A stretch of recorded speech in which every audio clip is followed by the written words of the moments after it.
antsika rehetrarehetra mpanaraka ny pazy mpanaraka ana René Fulgence tovindraigny hitanareo ngamba ny oleo kaikio avy efa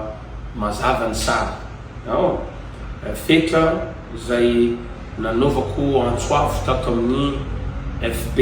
hoe aleo apiny izy aleo jerena ny momba azy ndao iresaky zay isorana ny olona tsara sisapo tsara sitrapo nanantona ny fetra ka nanome an'ilay telefône any fetra zany hoe le telefône le olona no ny antsovana mba irasan'ny fetra amiko zany isorana zay olona zay isorana koa reo olona zay fa nanao zay azony atao amin'ny fetra fa ny antony ny antsovako hoe mba te hiresaka aminy aho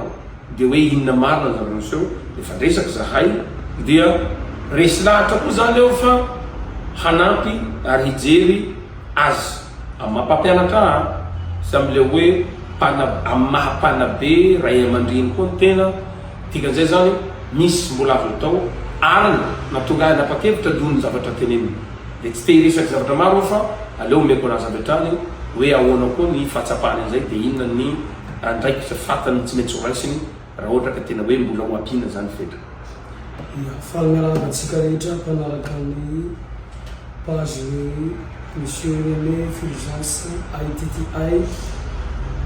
fetra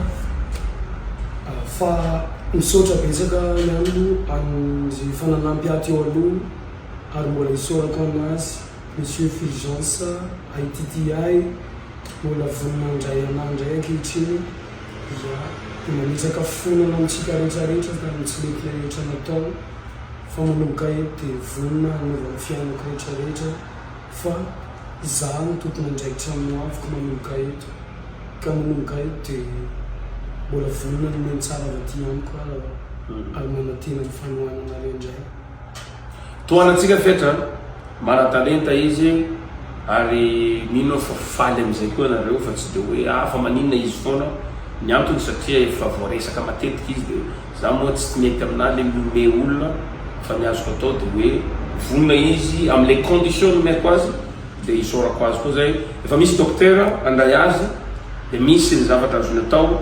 dia miara-miasa amina docteur zany tsika fana manampy ny fetra am'izay mety olana zay efa nitantarany tamiko dia toaninareo izy fa ivoaka ny talenta misy koa ny azo ampina manaraky fa izy aloha ny resaky eto zao dia aza manahelo no sasan'izay mety